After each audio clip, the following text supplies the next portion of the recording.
खुलुमबाय आं आंनि मुङा मुस्रि मनमोहन बसुमतारी अनलाइन क्लासाव आं नोंथांखौ गासैखौबो बरायबाय क्लास 10 नि कुइसन लानानै आं दिनै फैदों नोंथांमोना नायलांब्लानो जाबाय आं खालामनोसै क्लास 10 नि सानखान्थि दिनैनो आं दिनै खालामगोन सोंथि 1 पॉइंट सोंथि दं 1.1 निफ्राय बेयाव दङ से नाम्बाराव दङ इउक्लिडनि राननाय बिमाफारिखौ HCF दिहुननो थाखाय बाहाय तारमाने जों देसासा दिहुननांगोन इउक्लिडनि नेमजों इउक्लिडनि राननाय बिमाफारिजों बिनि सिगाङावनो जों इउक्लिडनि सोमोन्दै मिथिनांगोन इउक्लिडनि नेमखान्थिखौ इउक्लिडनि राननाय बिमाफारि बेयाव दङ दाजाबथाय रग अनजिमा A आरो B आरो दाजाबथाय रग अनजिमा होनाय थायोब्ला बेयाव बिनि सोमोन्दोखौ जों बेबायदि मोनो A = BQ + R बेयाव R नि माना 0 बा 0 निख्रुइ गेदेर B निख्रुइ उन्दै खौ जाफुंहोनाय Q आरो R थायो Q आरो R आबो अनजिमा जों बेखौ बेबायदि महर दिन्थिनो हायो A खौ B जों रानब्ला Q मोनो आरो रानखोन्दा R जेब्ला जों R नि मानखौ 0 मोनो अब्ला जों बेबायदि जागोन बे सोमोन्दोआ बिदि जागोन अब्ला जों लिरनो हायो A आरो B नि देसासा B A आरो B नि देसासा B जायो थामहिनबा बेखौ HCF बो बुङो A आरो B नि देसासा जागोन B आं खालामनोसै सोंथियाव दङ 1 नम्बर 135 आरो 225 135 आरो 225 बेयाव 135 आ 225 निख्रुइ उन्दै अब्ला जों दिन्थिनो हायो 225 = 135 बेयाव A एबा B दङ Q आरो R खौ दिहुननांगौ जों रानब्ला मिथिगोन जों राननांगोन गिबियाव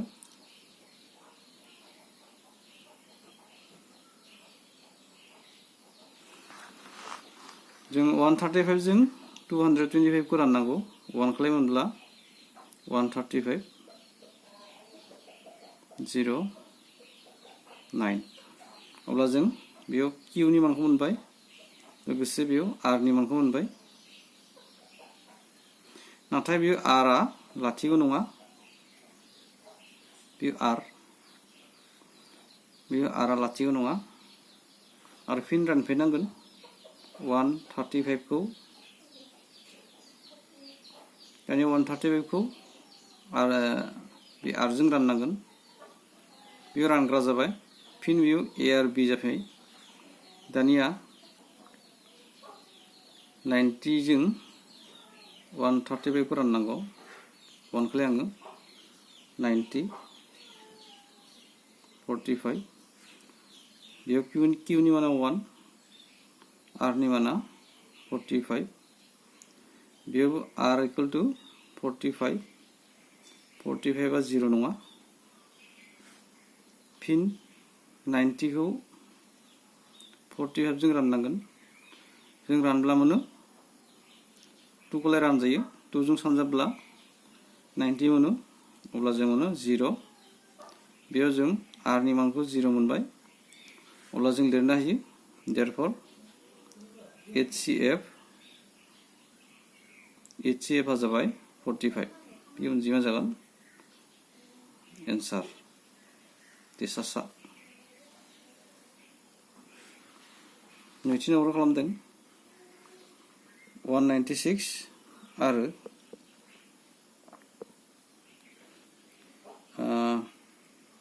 38220 बेयाव 196 less than 38220 बेयो गेदेर दानिया 38220 बेखौ 196 जों राननांगौ रानब्ला जों मोनगोन जों राननांगौ 196 बेजों 38220 खौ राननांगौ गिबि 1 खौ लांगोन 196 फैगोन बियो दानखावब्ला फैगोन 6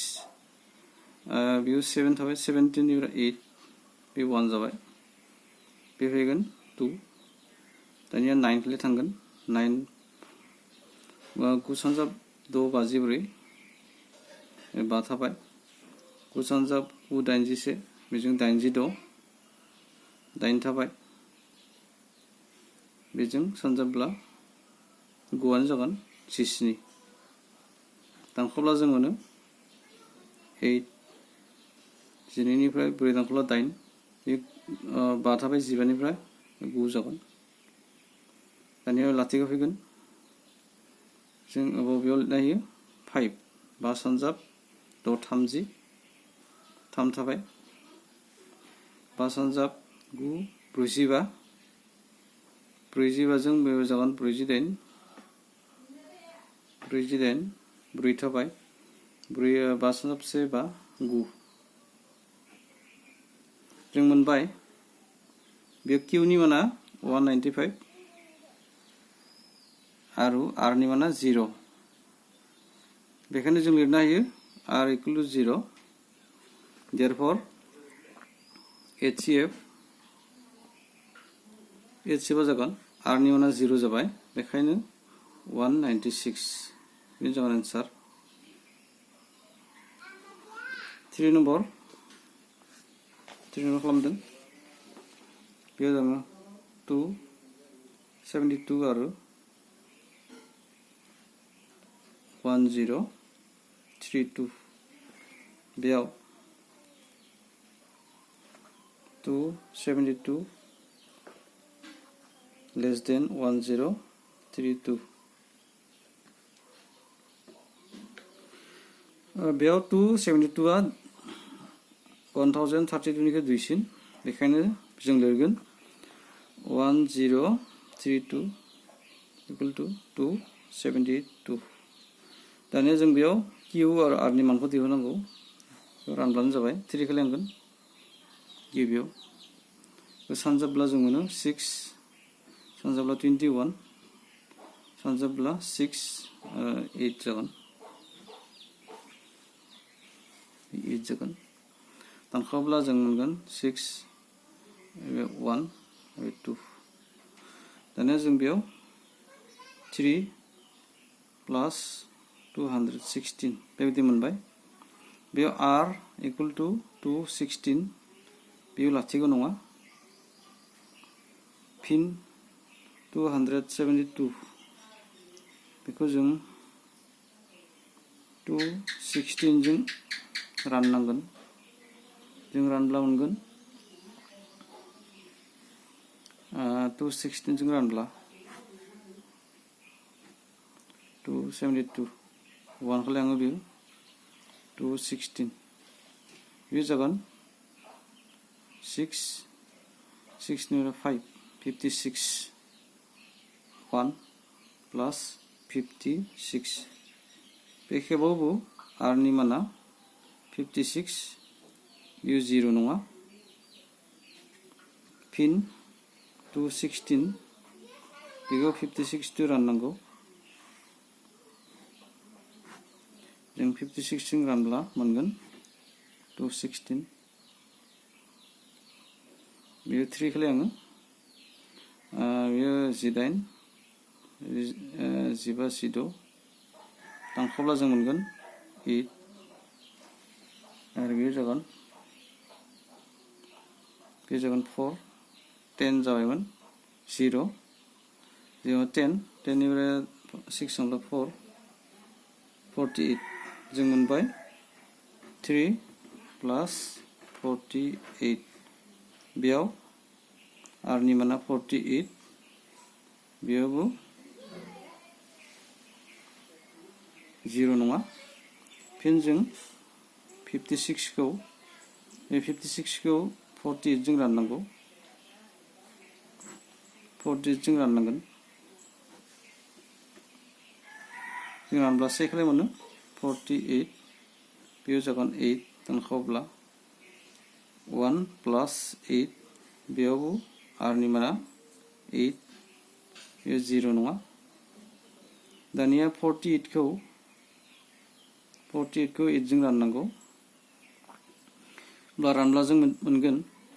8 सानजाब 6 48 8 सानजाब 6 48 जायो बेयाव r नि माना 0 बेयो r नि माना 0 बेखायनो जों मोनबाय HCF बे अनजिमाया जागोन 8 एन्सारा बेनो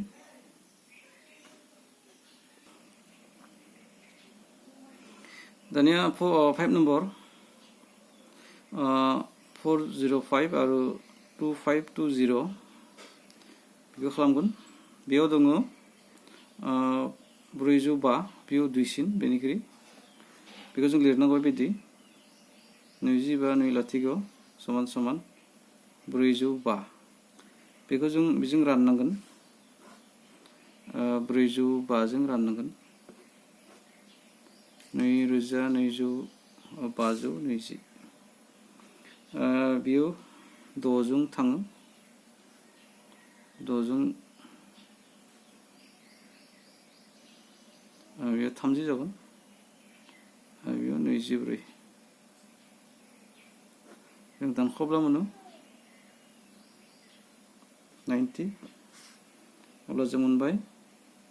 6 आरो बेयाव प्लास 90 बेयाव r इक्वल टू 90 बेयो लाथिख' नङा फिन जों बेखौ राननांगोन 405 खौ 90 जों राननांगोन जों 90 जों रानब्ला 405 बे 4 खौ लाङो 4 सानजाब 6 36 4 सानजाब 9 36 आरो लाथिख' दानख'ब्ला जों मोनगोन बेबायदि 45 सानजाब 4 दाजाब 45 बेयावबो जों r नि माना लाथिख' नङा 45 मोनदों बेखौ दानिया बेजों राननांगौ 90 खौ 45 जों राननांगौ 45 जों 90 खौ राननांगौ अब्ला जों मोनगोन 9 खौलाय दानिया जों मोनबाय r इक्वल टू 0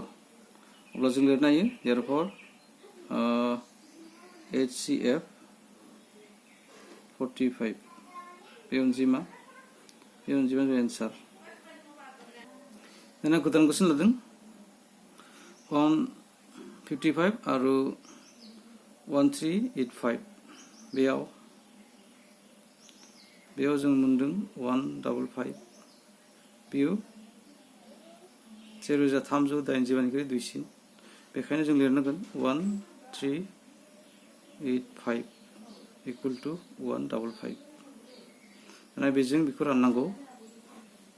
155 जों 1385 बेयो 8 जों थाङो 8 जों सानजाबब्ला 40 44 4 थाबाय बेयो 8 12 दानख'ब्ला जों मोनगोन 5 4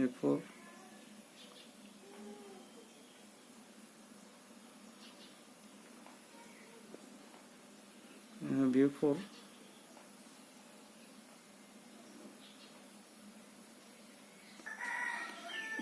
बेयो 5 जायो आरो बेयो 4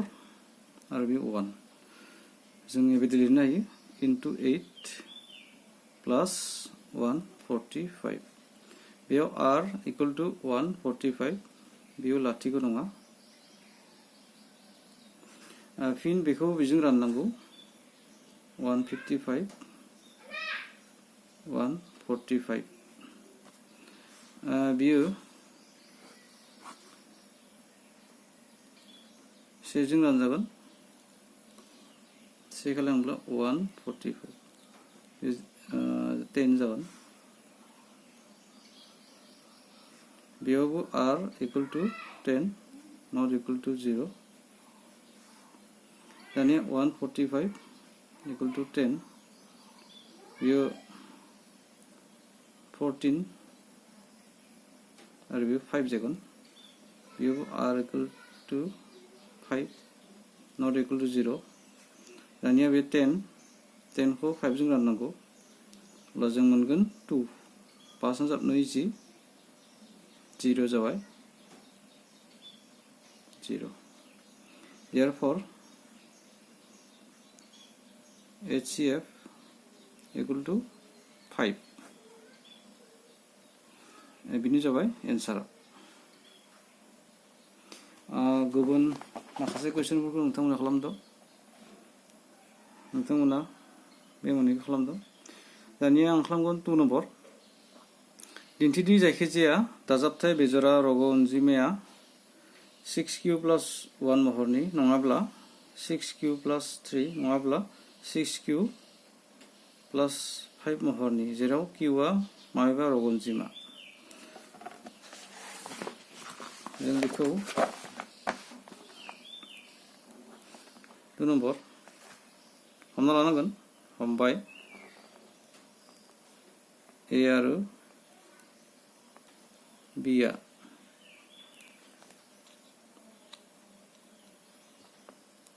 दाजाबथाय रग' अनजिमा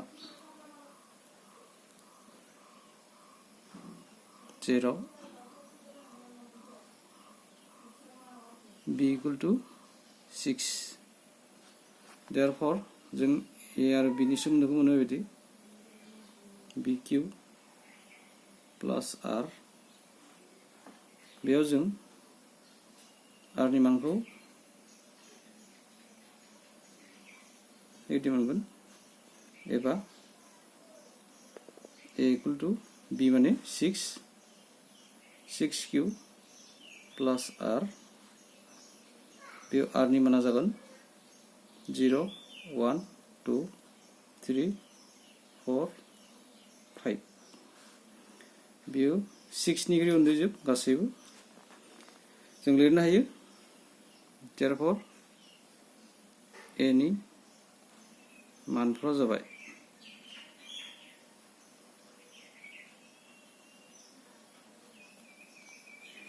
a नि मानफ्रा जाबाय 6q plus 0 r नि माना 0 6q plus 0 6q plus 1 6q plus 1 बे 1 आ थिग बेबायदिनो 6q plus 2 6q plus 3 6q plus 4 आरो 6q plus 5 बेयाव 6q, 6q plus 2 बे अनजिमाया आरो बे अनजिमाया 6q plus 4 बेफोर गासैबो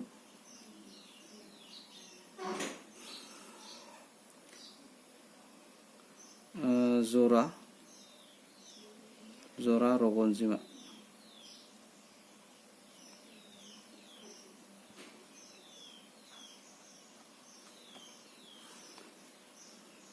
बेखायनो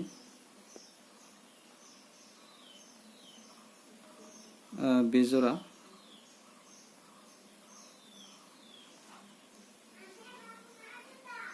रग' अनजिमाया जाबाय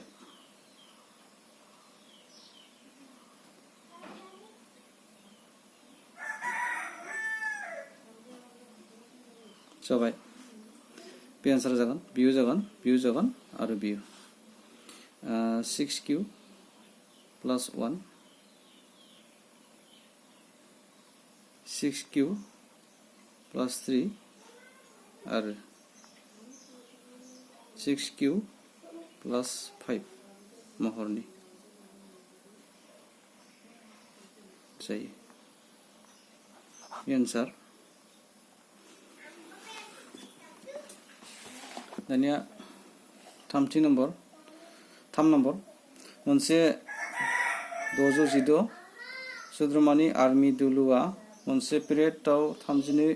सोद्रोमानि मोनसे आर्मी बेन्डनि उनाव हानजा सुरनांगौ। मोननै हानजाया एखे अनजिमानि थुंलारियाव हानजा सुरनांगौ। थुंलारिनि बयनिख्रुइ बांसिन अनजिमाया बेसेबां जेराव बिसोरो हानजा सुरनो हायो? जों गिबियाव बेनि आरो बेनि देसासा दिहुननांगोन, अब्लानो जों बेनि एन्सारखौ मोनगोन। 3 नम्बर 616 आरो 32 नि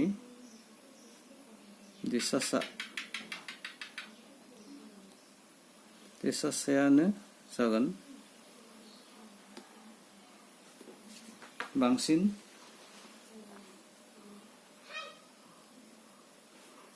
थुंलारिनि अनजिमा। गिबि जों देसासा दिहुननांगोन। बेयाव 616आ 32निख्रुइ गेदेर, बेखायनो 616 बेखौ जों 32जों राननांगौ। 32जों राननोसै।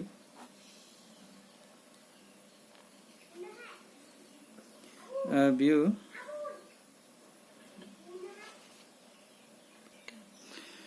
जों बेखौ 32जों 616 राननांगौ। जों गिबियाव से खालामनांगोन। 32 बेयाव 9 आरो बेयाव 5 निफ्राय 29 आरो बे 6 हायबाय। दानिया जों बेयाव 9 मोनो आरो बे 18 28 दानख'लाङो 8। दानिया जों मोनबाय सानजाब 19 दाजाब 8। बेयाव r = 8 not equal to 0। दानिया जों 32खौ 8जों राननांगोन। 32खौ 8जों रानब्ला 8 सानजाब 4 32 जों मोनो, बेयाव लाथिख', अब्ला जों r नि मानखौ 0 मोनबाय। therefore देसासाया जाबाय 8। दिहुननो गोनां बांसिन थुंलारिनि अनजिमा।